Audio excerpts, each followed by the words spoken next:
Hello and welcome back. Ooh-wee. What a mess. We had already recorded an hour worth of this same episode, and then all of a sudden it was gone. Gone. Just gone. So, we're going to try again. And hope for the best. Yes. So, Anyways. we've moved on to A Court of Wings and Ruin. Yay. Yeah, and Feyre's a badass now. We don't completely hate her. Not yet. Well, Depends on the situation. Okay. we had this little forward or before.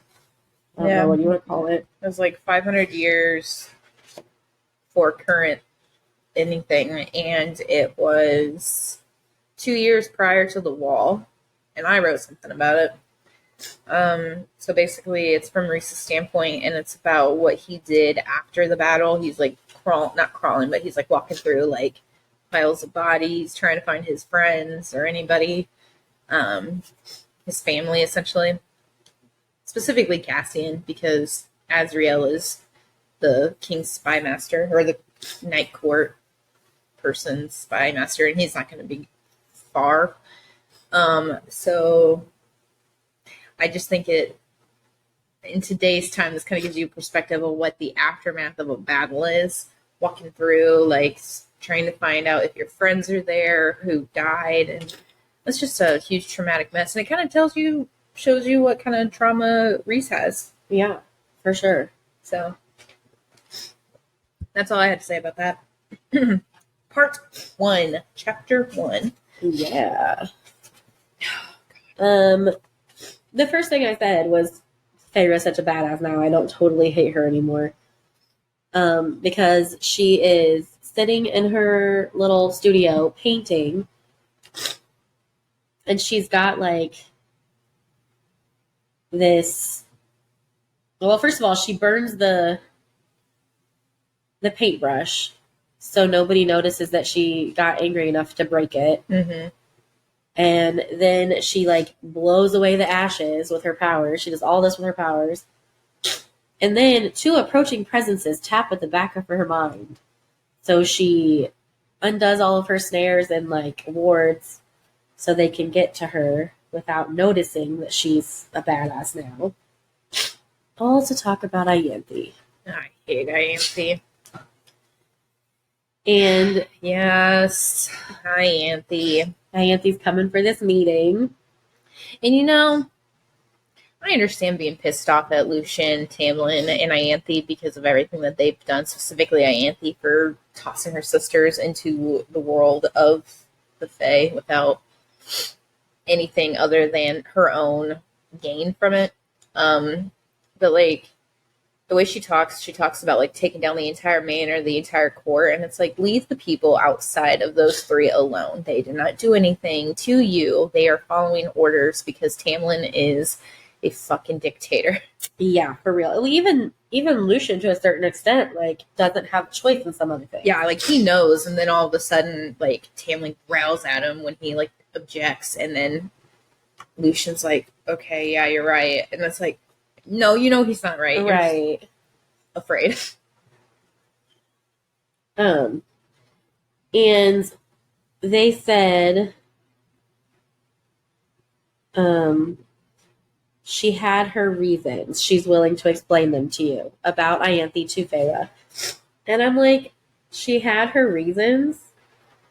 Fuck that. Shit. She's so selfish and power hungry. She had personal reasons. Right. She had reasons for sure, but not shit to do with Feyre and not the bullshit that she says. Yeah, nothing, anything to do with Feyre. No. There. I have some on page 11. I have something on page 10.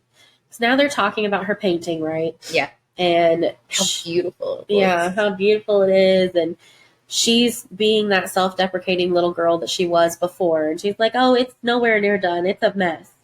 And Tamlin's oh, I think we all are. Puke, Tammy. You're the reason why she's a mess. Right. You're the reason why everyone's a mess right now.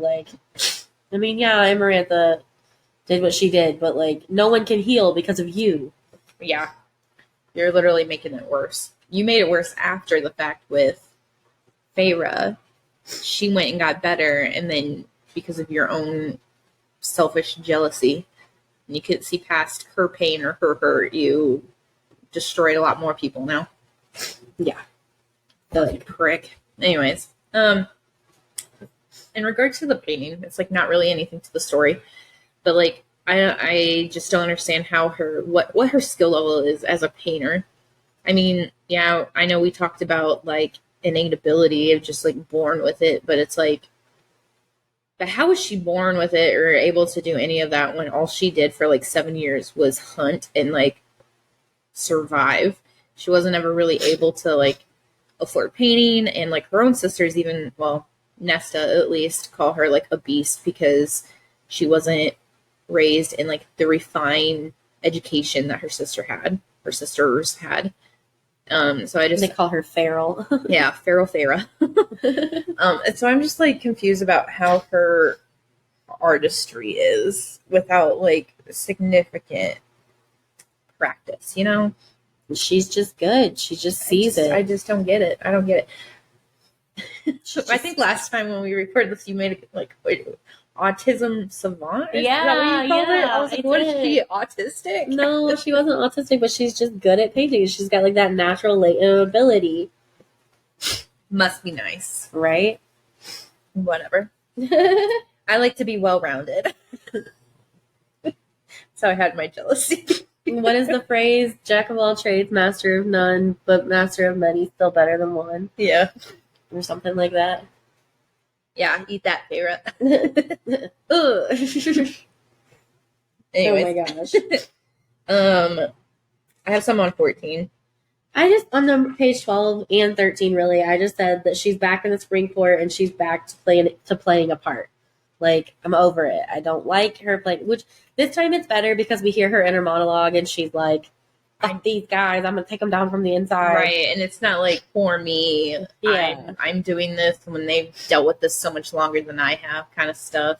Yeah, but I still... It's not like victim blaming. I'm still over the spring court. Yeah, I absolutely hate spring court. I'm not a big spring fan in general. And now we're here again for the third fucking time. My whole thing is like, even before she was like tormented and all of that, she still would tell people like left and right what like her opinion on it, but now she's just kind of like going with the flow, which I feel like raises more suspicion. And I think it does for Lucian and Alice, and it probably will for Ianthe.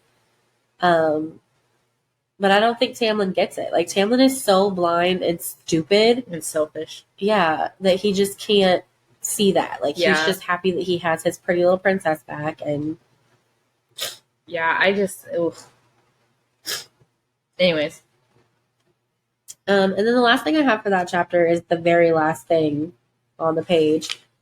Because they're talking about... the delegation from Hybern arrives tomorrow. Jurian will be here by noon. What the fuck, Tammy? Like, first of all, Jurian is coming here. And second of all, a little warning. Right? Like, more than like 12 hours? Yeah. My thing is after everything Hybern did prior, like with the 500-year war, what Amarantha did during the 50 years, why is Tamlin still siding with them? I mean, stupid. I get it to get back. Okay, I don't really understand it. I see that is why he did it, to get Feyre back. However, logically thinking, I don't see it. Yeah, like, I feel like it was the Albert Einstein quote again. Like, oh, yeah. Insanity is doing the same thing over and over again and expecting different results. Like, you can't keep trusting them. Like, yeah, like, ugh, idiot. But it's the same thing with Feyre and Rhysand and Mor and all of them walking into Hybern, because, like, It was too easy. It was way too Yeah, easy. and it's like, okay, well, they literally allowed you to walk in before, and then they took your powers away. Like, Right. Like, why would you think it would be different this time? yeah. It just got really dark. Weird. That's why we have a ring light. Yeah, that was the last thing I had for chapter 1. Oh, chapter 2. Anyways, so yes, Jurian and 2 more people from Hybern come. Jurian and the prince and princess, I believe, is how they're. Yeah. Because it's Hybern's niece and nephew. I think. King Hybern's niece and nephew. Branag. I thought it was Branagh, but we looked at the pronunciation. It's Branag. If that's correct, how SJM wants it pronounced. And then Dagden. Yeah. Dagden. Brother and sister, they're twins, and they're really, really they have a questionable relationship. They do. They do. They are very close.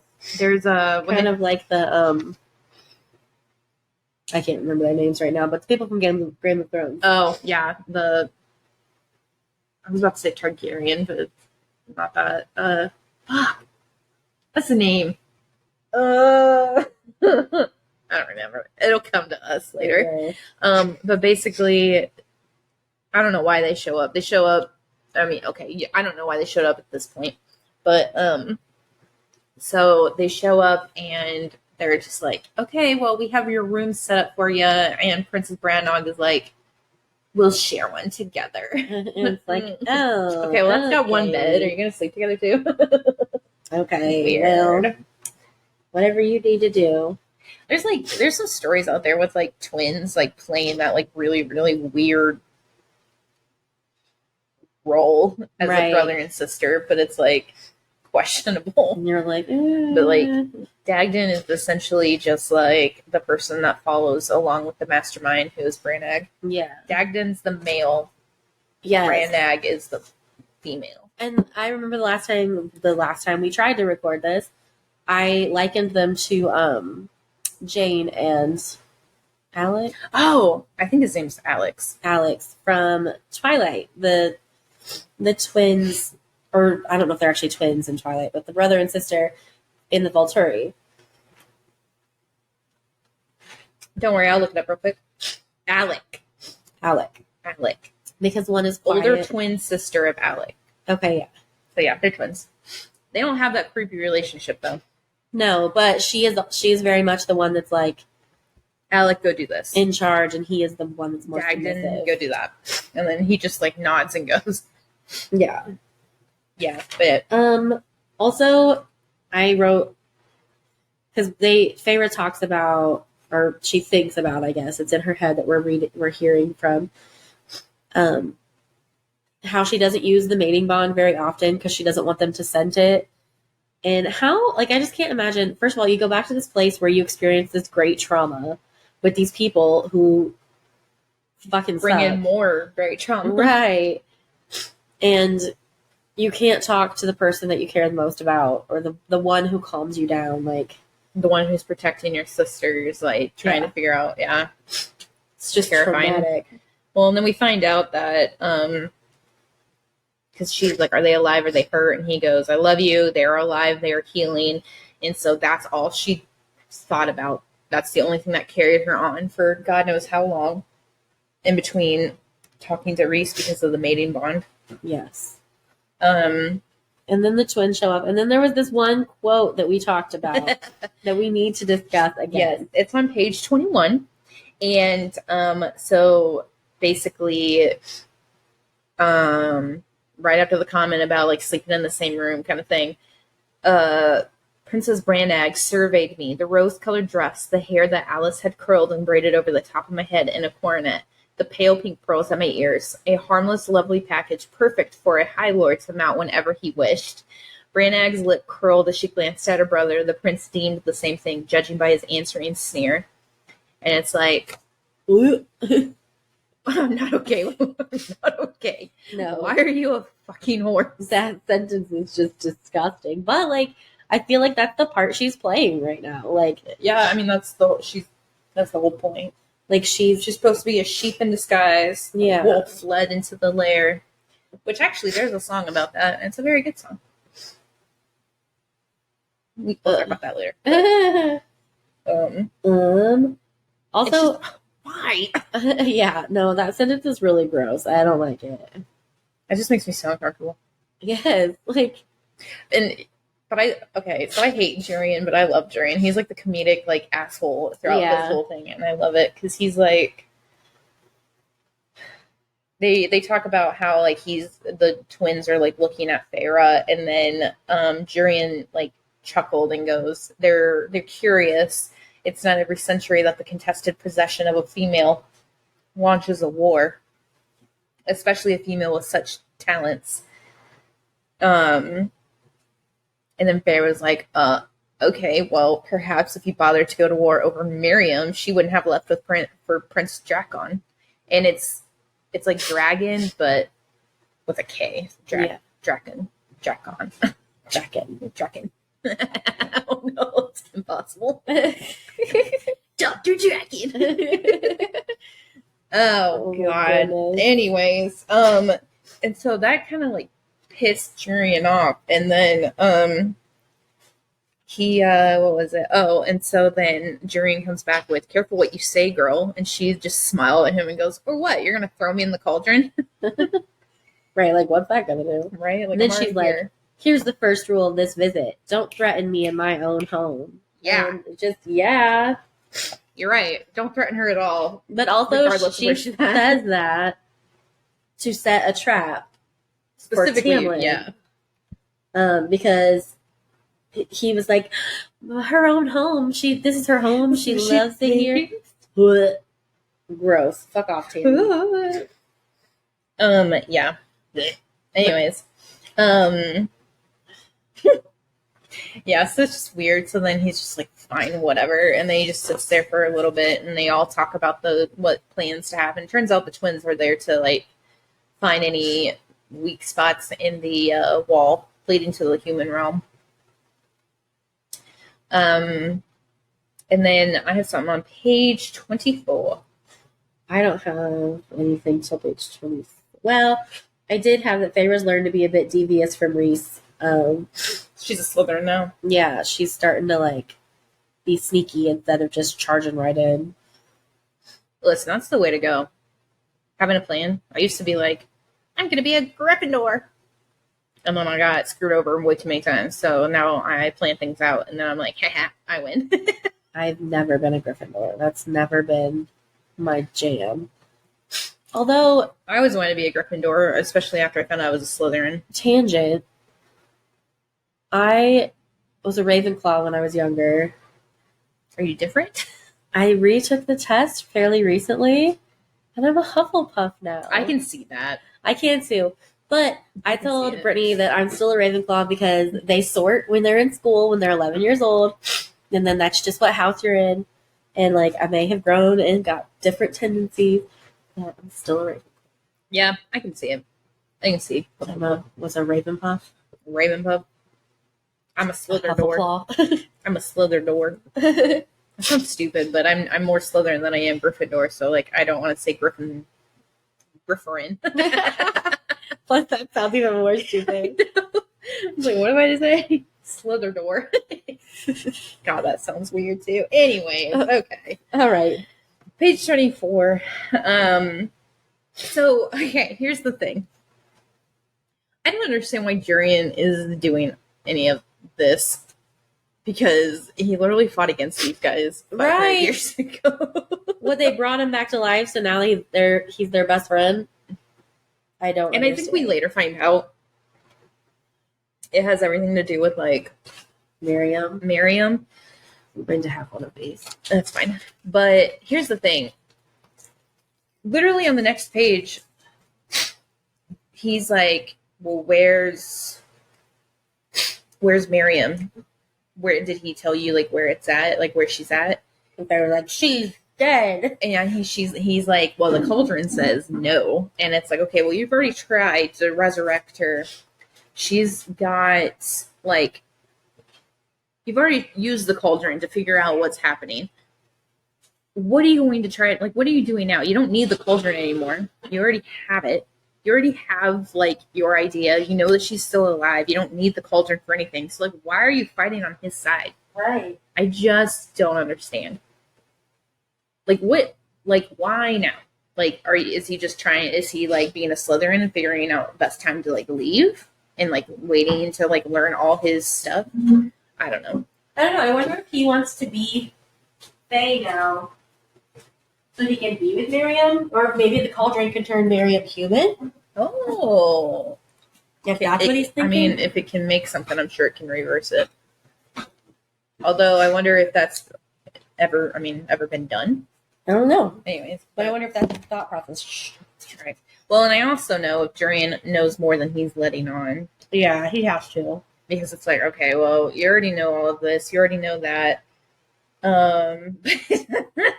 I think it's so funny because the reason why I say that is because Feyre is like, well, I was told they were dead.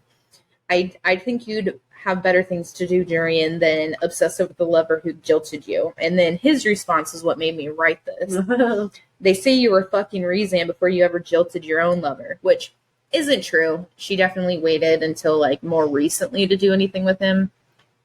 But I think he knows that you can't break the bond, The mating like bond. the actual mating bond. So I think he has, like, an idea that that's not the case. Yeah. And maybe that's why he's kind of sticking around, because he knows, like, he's going to side with them or something. I don't know. Could be. But yeah, and then Tamlin stops the fun because he's a jilted lover. Right. And then, yeah.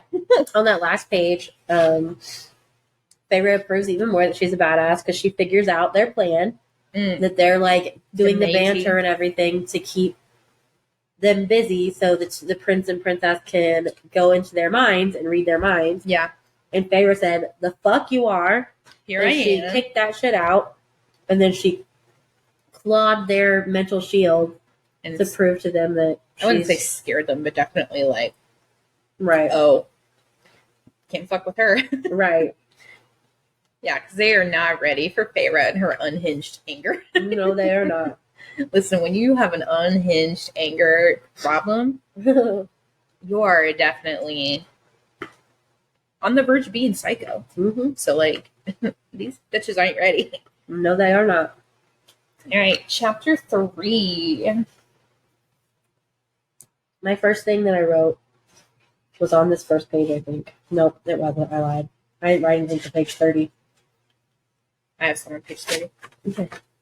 I don't remember what happened in here. Oh, they went to the wall, right? Yes. Feyre talked Tamlin into going by herself. Yeah, her, Lucian, and 2 sentries go with Durian and the Royals. And Feyre and Lucian are sitting there talking while the Royals are, like, checking the wall and Durian's doing whatever the fuck he does. And I don't even know he's human. He can't detect right? anything. Like, what is he doing? He's just walking around, scoping the place out, swinging his dick. It's fine. But, like, I just registered. I was like, swinging his what? Swinging his dick. Woo! Helicopter. Oh my gosh. He's trying to fly over the wall. Oh no. Anyway. Oh my god. But I want to like Durian, or not Durian, Lucian so bad. Asshole. I know. Here's the thing. I feel sorry for him because it's like he was obviously going to be killed in his home court, so he went to a place where he found sanctuary, and because Tamlin took him in the way that he did, I feel like Lucian has this undying devotion to Tamlin due to that thing, and he knows what's right and what's wrong, but he just is like the guilt of ruining this friendship. Like, where's he gonna go if this doesn't work out? Right. He's already too far gone. So I feel really bad for him. And then Feyre starts her whole flirty thing. Oh yeah, her plan. And her plan is basically to start wedging or driving wedges in between everybody. So she's driving one between Lucian and Tamlin by making Tamlin think that there's something between the two of them. Yeah. Yeah, because they're talking about like why he did something or why he didn't do something. Like why did you come find me, or like why did you go with him or something like that? And he's like, well, I came back for you too, you know. And that makes me wonder. It's like, did you really go back for her, or did you just go back because Tamlin wanted you to go, and like you're his like essential second in command? Right. Ooh, you know what? He's not born of that court, but what happens if something happens to Tamlin? Like, who gets it? Ooh. Is it Lucian, or is it somebody like random throughout a bloodline that we've never met? I don't know. Like, can you pick your successor? I don't know. Interesting. Anyways. Oh yeah, and they're having this conversation. Yeah. About Hybern. Yeah, and why does Hybern want to do this? I just feel like it's one of those things, again, like, obviously, it's a trap. It was a trap. Like, right. And she's just like, why do they want to do this? Why do they want to do that? And instead of answering her questions, he literally starts off with asking her a question, but it gets shut off, or like gets cut off. So he literally just asks, do you? And then it gets shut down. And I'm like, oh, what? Do you what? I want to know. Ew, and then I forgot about, we learn about... Ooh, when Ianthe comes in. Calendar. Oh, on page 33. Yeah, Ianthe is there when they get back, and then they're talking about... Farrah asks Lucian, what happened between you two? And if anything, like, if Tamlin did it with somebody. Yeah. Which, you know, she made a comment about how she felt sick thinking he did it with anybody else. But it's like, why do you feel sick? Right, like, why do you care? You clearly went and fucked another person. Right, and like got married and everything. Like, shit. Yeah, you did get married.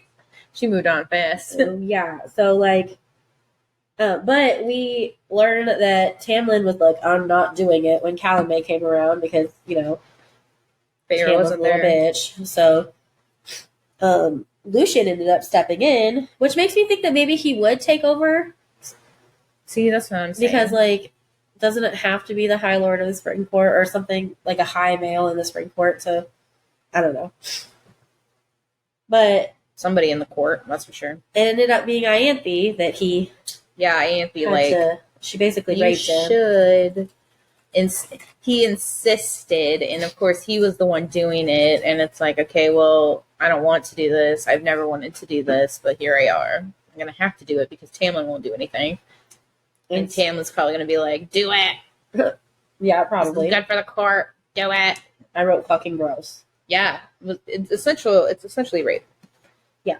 It's not necessarily like in the terms of forced rape, but it's guilt tripped. Yeah. I mean, quid pro quo. Yeah, is a thing. And like, that's not necessarily forced, but like, you also feel like you don't have a choice. And Lucian felt like he didn't have a choice. I feel like Lucian doesn't think he has a choice in a lot of things, even in his previous life. Poor guy. He just wants freedom.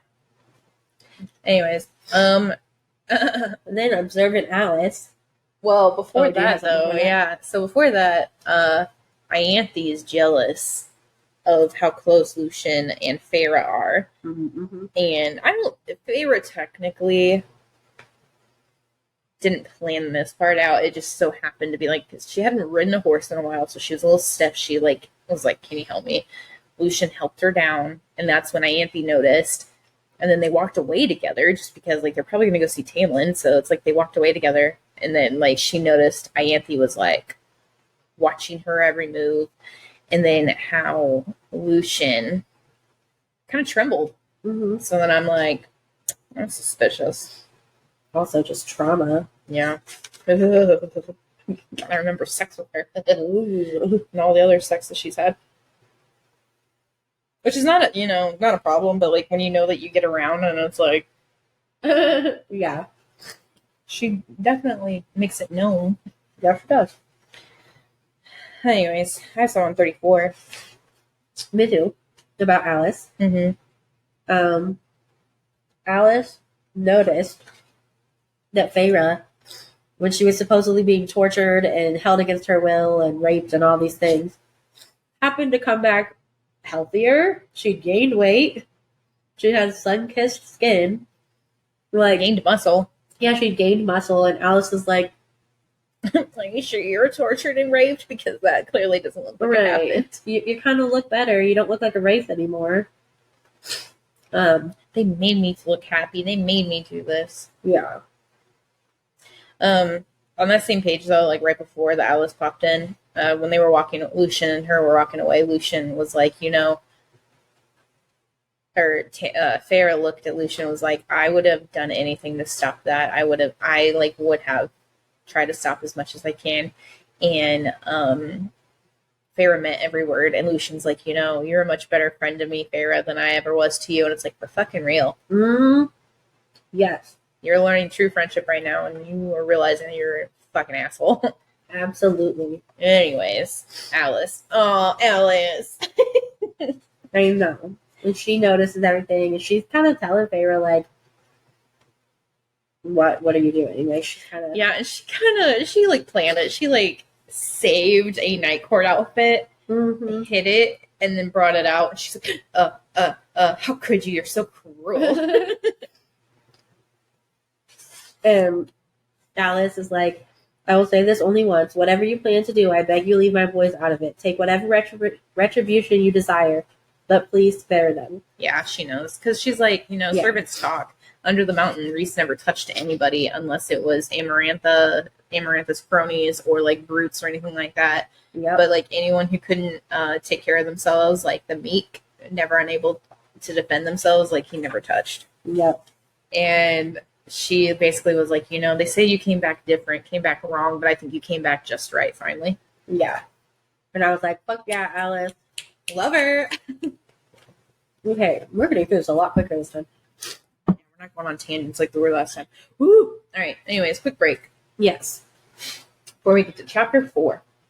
So the Supreme Court right now has decided that Roe versus Wade was going to be overturned. I thought you said the Spring Court. I was Same like, thing. What the fuck? I probably did. Supreme Court. SCOTUS. That just sounds gross. It does. Scrotum. Whenever someone's like the scrot or the SCOTUS, and I was like, the what? The scrotum of what? Of The United States. Of America? Yeah, you're right. So for our international listeners, I don't know if you've seen on the news or Facebook or social media of any kind. America's kind of a shit show. I mean, that's not new news, but it's becoming more news now. Yes. Thanks to everyone.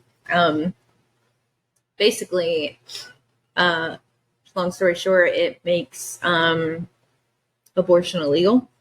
Well, it makes abortion, whether or not abortion is legal or illegal, yes, up to the state governments, which in many states it already is illegal. Yeah, I think there's 15 states that it's legal, and then there's 6 states that are in the process of making it illegal. And in most of those, you can be tried and found guilty for murder for having a miscarriage. Yeah. So anything and everything, I could do anything and everything in my power to make my pregnancy viable. And a jolt of the car or something like that, I could go to prison if it caused me to lose my pregnancy, regardless of if it's my fault. It literally could be somebody else's fault, and I would go to prison for it. Yep. And it also doesn't protect those who have a pregnancy that is essentially killing them.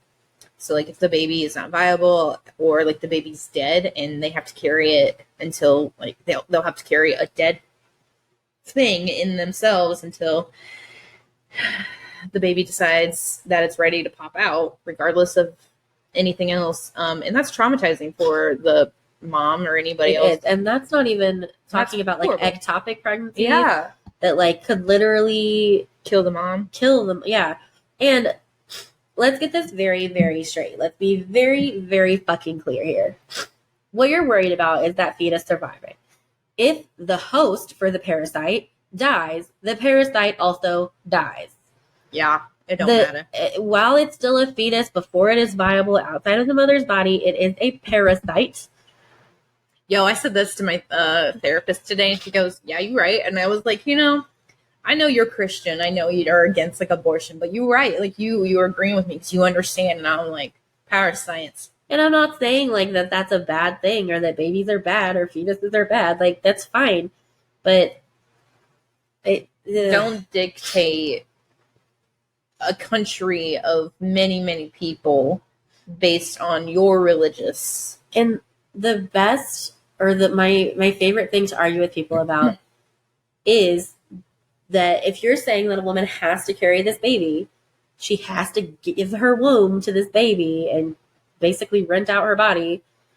This also goes for like any rape. Yes. Regardless if it's incest or if it's an unknown person like raping you, it doesn't matter. Like you will still have to carry this child. No matter how old you are. If you're 10 years old, yeah, it doesn't matter. As long as you bleed your period, it's a thing. Yeah. And the father will not get anything against them. Nope.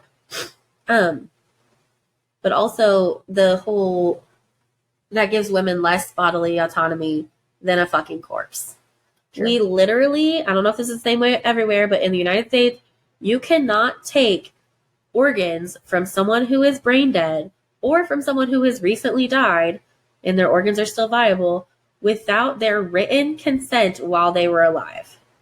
However, if you're a fetus, you are not viable, but you can force a woman to let the fetus use her uterus for 9 months. Oh, by the way, she's going to have to pay the hospital bills, which I think I read the other day that the average vaginal birth in the United States costs about $13,000. It's about 30.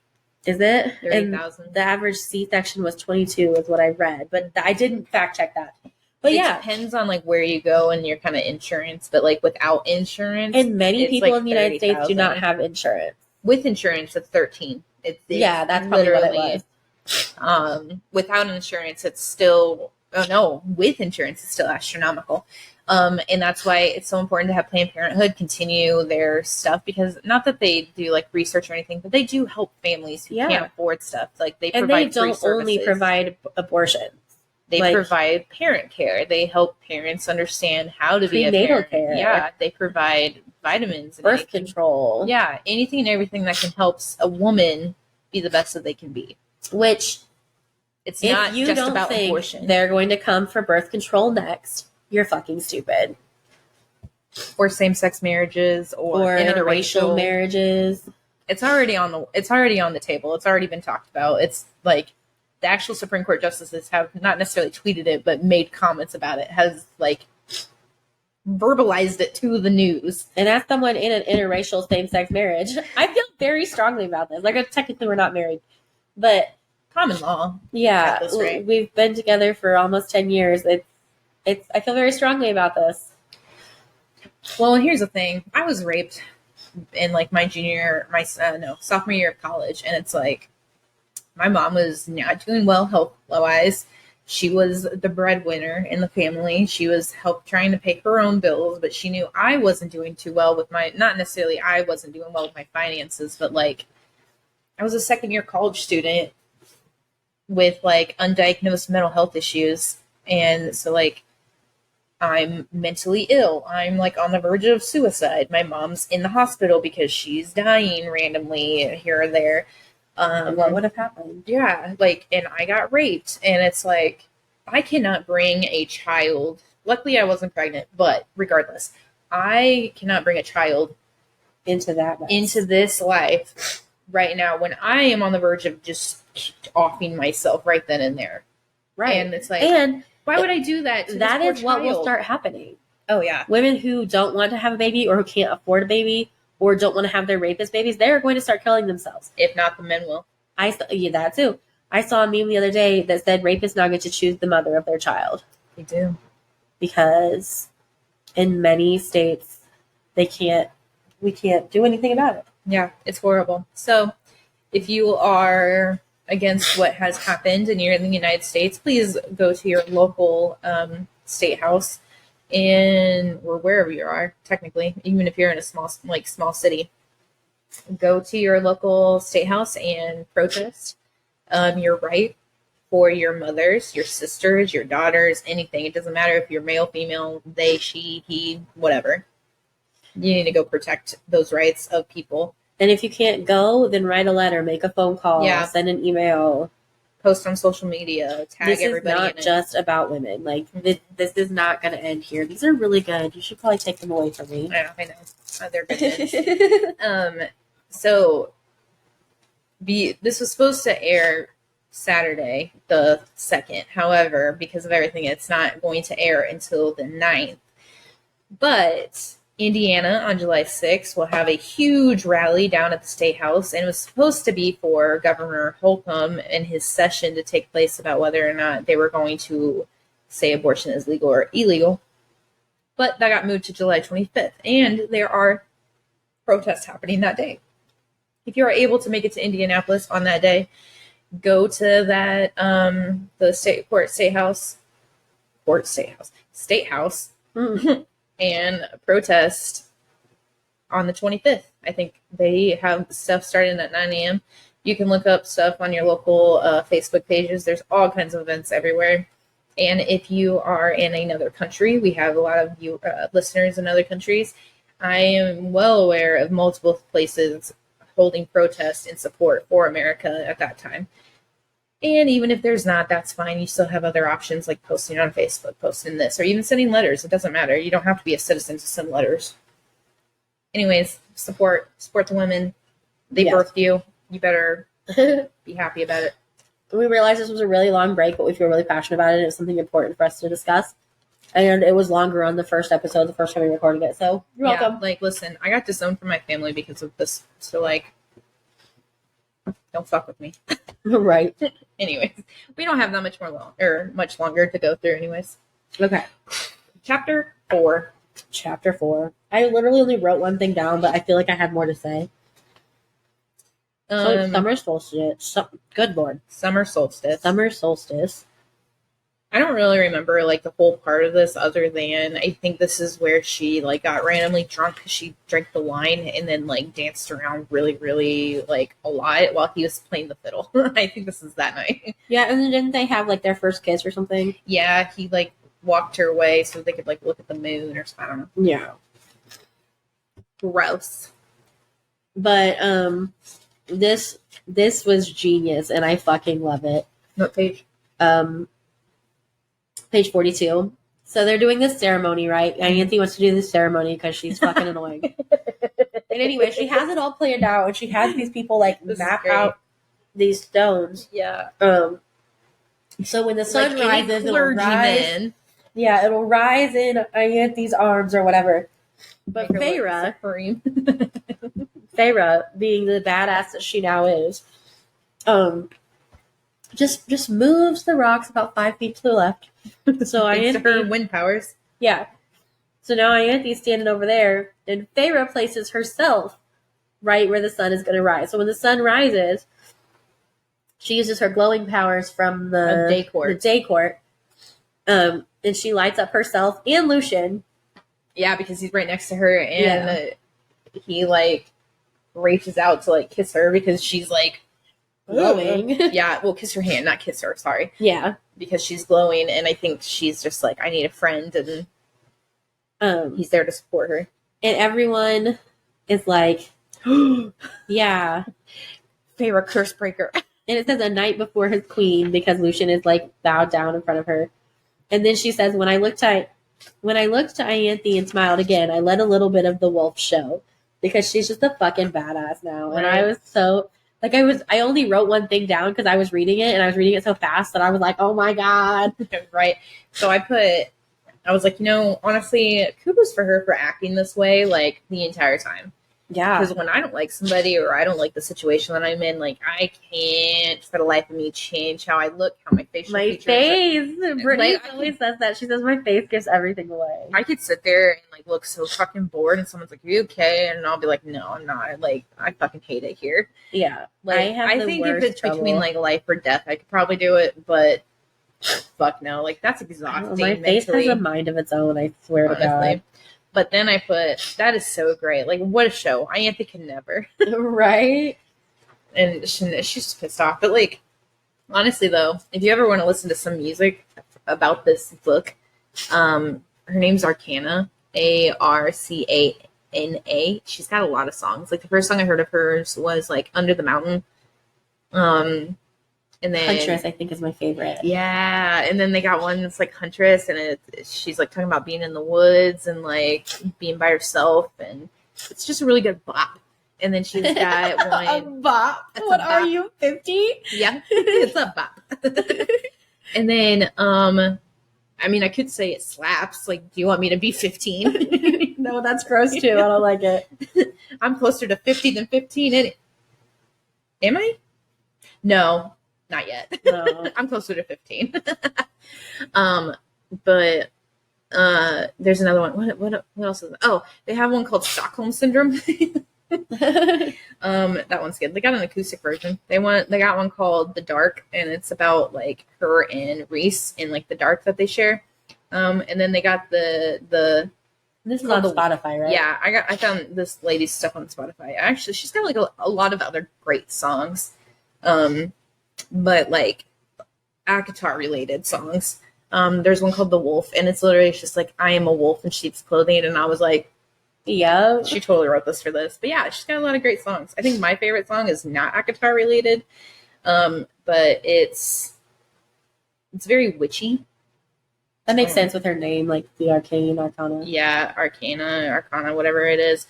But Into the Wild is a very good one. Love Potion's a very good one. What is it called? I have a lot of her songs on here. I just don't remember which ones I like. The Other Side. Oh, and Haunted. Haunted's a good one, but The Other Side. It's literally talking about like trying to talk to like a lover on the other side, and she's like, it's got like a very Ouija board-esque thing, but if you watch the music video, it's so fucking cool. That almost sounds too like, or kind of like reminiscent of Feyre and Reese trying to communicate through their bond. At the end of this book, okay, so when I first read this book and I heard that song, I like was like, oh my gosh, she like wrote that song for the end of this book. She didn't. I later found out, but it was like I was clicking it together, and I was like, damn, this is such a good song. And it was so cool because I thought it was like ACOWAR related, but it really wasn't. But yeah, Arcana, whatever you want to pronounce it as, on Spotify. She's really, really cool. She's based out of LA, as most are. Anyway, sorry. Also, on page 45,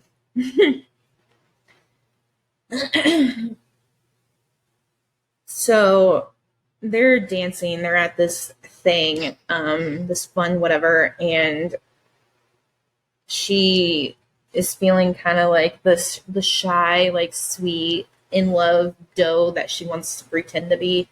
So she goes up to Tamlin and she's like, will you dance with me? And he's like, yes, of course I will, or whatever. And then they're literally just dancing together.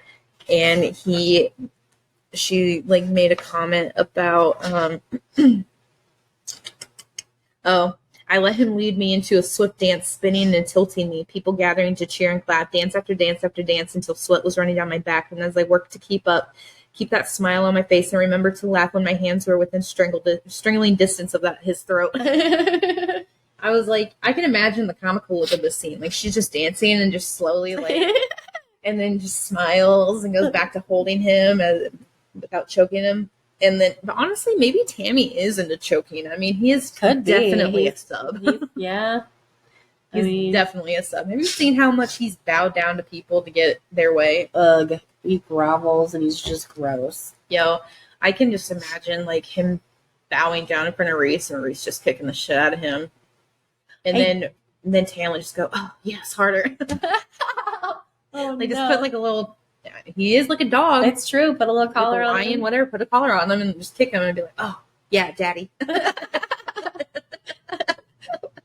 Ruff. Rawr. Rawr. Can you just imagine Tamlin like on his hands and knees, like not in human or fae form, with his like little jingle bell collar on, just crawling in there. Rawr. Oh my god. And then Reese is like, "Good boy."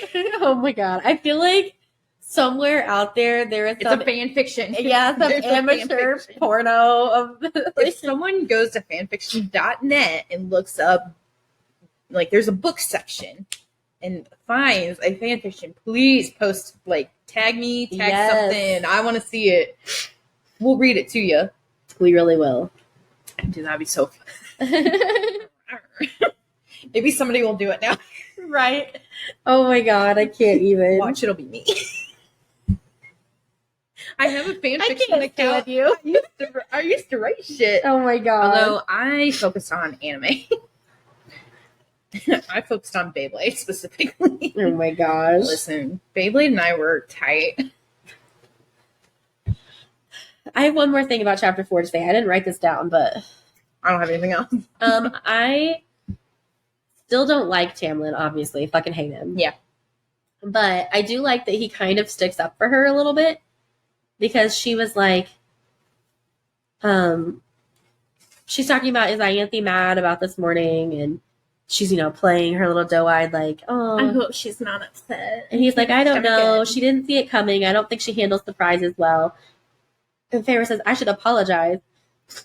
And his eyes flash. What for? Perhaps it was a blessing. Magic still surprises me. If she's angry, it's her problem. So, like, Toxic Tammy is even starting to realize that some of these other people are, like, horrible shit, and he should stop being around them. Yeah, so then, like, that small little redemption happened just for it to go back to, I couldn't stomach going into that cave on Callan May. And then she's like, and you let Ianthe take him into that cave instead, and yet you could stomach making a deal with Hybern as if I were a stolen item to return. And then she's like, maybe this morning was not just a blessing for me. When really, she orchestrated the entire fucking thing. Yeah. Ugh. Anyways. Yep. Chapter 5. I only wrote one thing about chapter 5. I wrote two things, but they were on the same page. It's kind of weird, though, in chapter 5, because this is, like, this is also kind of a short chapter, and a lot happened in this short chapter, but, like, not enough to write a lot about. Because it was one thing. Yeah. But, it's just really weird, because, she's like, I'm going to go to bed, and I'm really sweaty, so I'm going to wear this lingerie that I used to wear for Tamlin. But Tamlin's starting to get those doe-eye look at me, and yeah. So I gotta get out of here. Basically, she knows that Tamlin's gonna come. Like, she plans all of this. She knows that Tamlin's gonna come to her room tonight. Yeah. And so she wears this lingerie and all of this, and she has a nightmare with big old quotations around it. And she screams, and then she goes across the hall to talk to Lucien. And then, Lucian's giving her a hug, patting her, saying everything's going to be okay, everything's going to be all right. And, I think it's so funny because it's like she's literally holding on to Tamlin, or Lucien.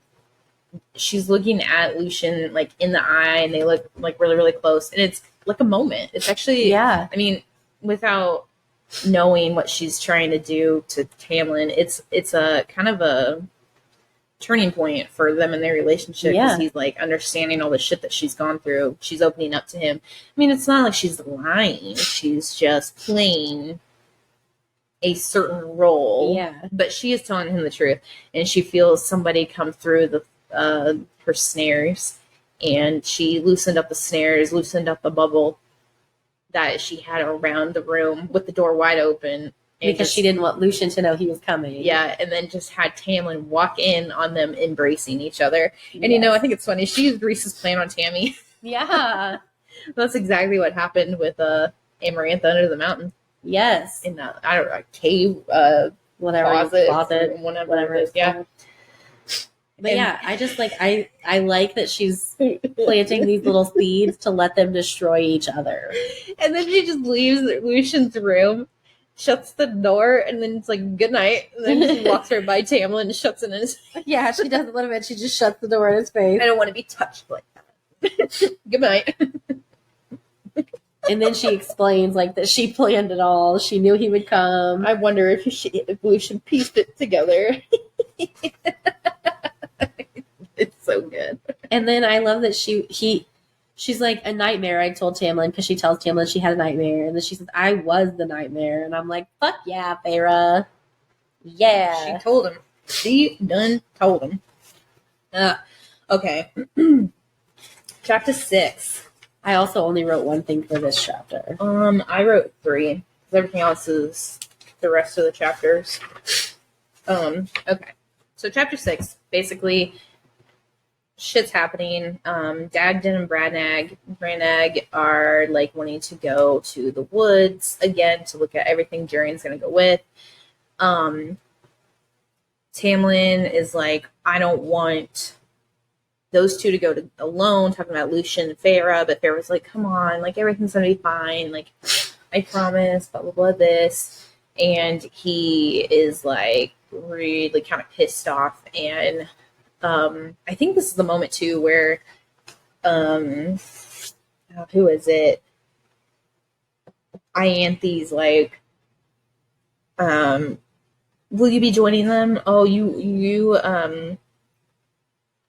need to, like, I don't need to escort certain doubt or good intentions, High Lord. And then it's like, ooh, okay, so now Tamlin wants to join you because of the thing between Lucian and you. Ianthe's like, oh yeah, you should probably go because I know exactly what's happening. But then Jurian's like, oh, you don't trust us? And it's Right. like, oh, you have some part here that you have to figure out. Yeah, like, yee. And Ianthe's like, well, perhaps you should go. And then she was like, all right, here comes the nonsense. Here it comes. And then she's like, well, you never know when the Night Court will attempt to snatch her away. And then that's when it's like, fuck, he's definitely going to come. And she's like, do you have any news? Like, quiet. And then all of a sudden the prince and princess are like, I want to listen in on this. And then it just is like, no, there's no news or whatever, blah, blah, blah. Yeah. And then we find out that Tamlin kept his wings, we knew that Tamlin kept the wings of his mother and sister. But Ianthe's like, well, why don't you just return the wings of them and maybe he'll settle down. And then we find out Tamlin's like, no, I burned them a long time ago. And then there was like remorse or shame in his words. And like, that was really exciting for Feyre to hear. It's like, oh, you actually do have a heart. Right. But really his jealousy just annoys me. Like, I think jealousy is a little healthy in like a relationship, but like when you want to control that person, I think that's when it stops.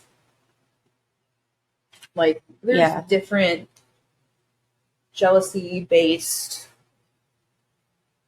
actions that you could do that is a little healthy. Because, like, you want to make sure, like, you want to know that the person you're with, like, wants to be with you. Like, wants, like, everything with you kind of stuff. But you also don't want to, like, feel like you can't do something or anything because you know that jealousy is going to, like, spike. Right. So, I think it's healthy. But his version pisses me off.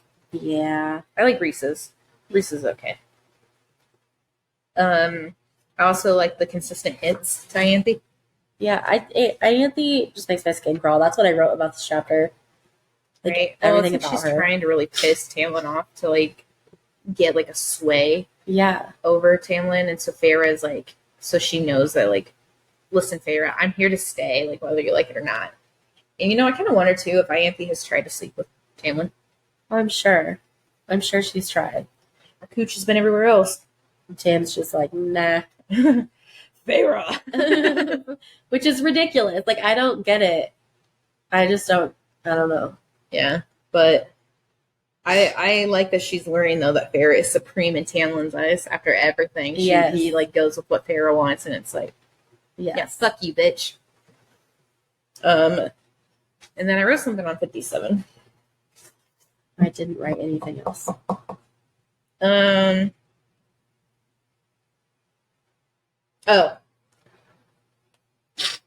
So basically, Lucian's talking about how bad it was after she had left and how everything had happened. And actually, there is talk. This is where we find out that he made it back before Tamlin did, and he found her ring melted to the ground, and so he got rid of it so that he wouldn't be pissed off and wouldn't appear as if he wanted to leave or whatever. And it's like, you're kind of harboring something that needs to happen. Yeah. Like, this was important. Like, you had to do this. So basically, instead of doing XYZ that Tamlin and Lucian wanted to do, Ianthe pushed Tamlin to Hybern instead. And they went to the day court to see if they could break the bond or break the spell or whatever that had over them. Day court was like, yeah, we could do it, but it's going to take some time. Tamlin didn't want to wait, so that's why he ended up going with Hybern instead. And then they got pissed off, and he's like, you literally could have done something. And he goes, I tried. He literally killed the sentries that were on duty that day, executed them in front of everybody at the manor. And I was like, holy shit. Right. What? It's not their fault. What were they going to do? Right. It's go up against Morgan or seriously? Well, and he didn't see Feyre. He didn't see the darkness and everything swirling around her. What were they going to do? Didn't the sentries get knocked out? I think so. Yeah, so it's seriously, what the fuck? So basically I put Tammy as a dictator and a horrible leader. Absolutely horrible. You do not execute in front of people. If you're going to execute anybody, you do it privately because that's barbaric. Yes. I have one last quick thing to say. Yes. I can't wait to see this scene, the end of this chapter in the show, because all of a sudden Jurian swears and they're running through to find out what he's swearing about, and they see through the hole in the wall 3 children of the blessed, and I just feel like that's going to be such a funny scene. Yeah, it's also going to be real horrible show. But yeah. And I can't wait for it. Good times. Here for it. We through 6 chapters. Yes, we only got through 3 of the first original one, but we went on a lot of tangents. Thank God we dialed it back. Well, there's a few things we forgot to talk about. Not necessarily forgot to talk about. We just we had already talked about it, so it wasn't in the forefront of our mind to talk about it again. So, okay. Yep. All right. Yay. Until next time. Bye.